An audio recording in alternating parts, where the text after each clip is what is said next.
Bonjour, dans cette capsule, nous allons travailler les conversions d'unités de mesure d'air. Dans le passé, lorsque vous aviez des problèmes dans lesquels une partie des mesures est en centimètres et l'autre partie des mesures est en décimètres, logiquement, vous deviez faire des conversions. Soit vous travaillez en décimètres, soit en centimètres. Vous ne pouvez pas faire les deux en même temps. Lorsqu'on va travailler avec les mesures d'air, c'est exactement le même concept. On va travailler avec une seule unité de mesure. Donc, il va falloir apprendre comment faire pour passer d'une unité de mesure d'air à un autre. Pour vous expliquer la procédure, on va regarder le petit exemple qui est en bas. Nous avons ici un carré dont la mesure des côtés est de 1 décimètre, ou 1 décimètre est égal aussi à 10 cm. C'est ce que j'ai présenté ici. Vous voyez, ce côté, je vais l'encercler, ça va être un petit peu plus facile à voir.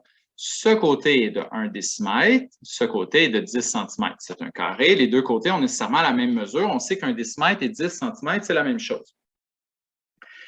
1 cm² peut être représenté par un carré dont les côtés mesurent 1 cm. Vous l'avez ici, là.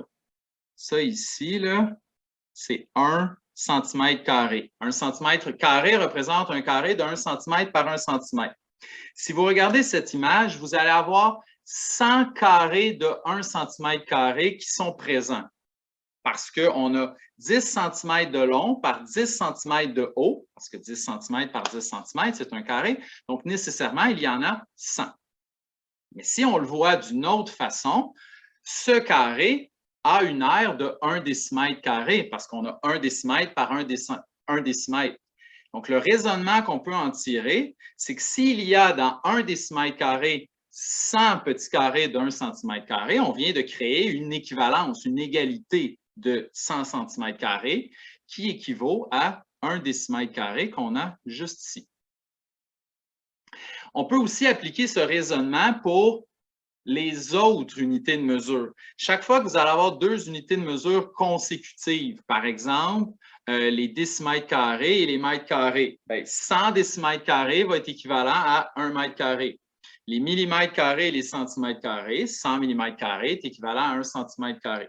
Ainsi de suite. On aurait pu répéter exactement le même raisonnement que j'ai fait dans mon exemple pour les autres. Donc, ce qu'on doit retenir, on l'a dans le petit tableau de conversion qui est en bas, c'est qu'on est habitué de faire x10 ou divisé par 10 lorsqu'on voulait changer des unités de mesure de longueur. Mais lorsqu'on va avoir des unités de mesure d'air, ça va être x100 et divisé par 100. Un petit truc pour s'en souvenir, c'est que lorsqu'on travaille l'air, nous avons un exposant 2. Donc, le 2 est le nombre de zéros. Mètre-carré, un 2, on va multiplier par 100 ou diviser par 100. On va multiplier par 100 lorsqu'on se dirige vers des unités qui sont plus petites, donc nécessairement, on va en avoir plus. On va diviser par 100 lorsqu'on va avoir des unités qui sont plus grandes parce qu'on va en avoir nécessairement moins. Donc, fois 100 ou divisé par 100, un nombre de fois nécessairement équivalent au nombre de changements d'unités de mesure que vous allez devoir faire. Voilà, merci.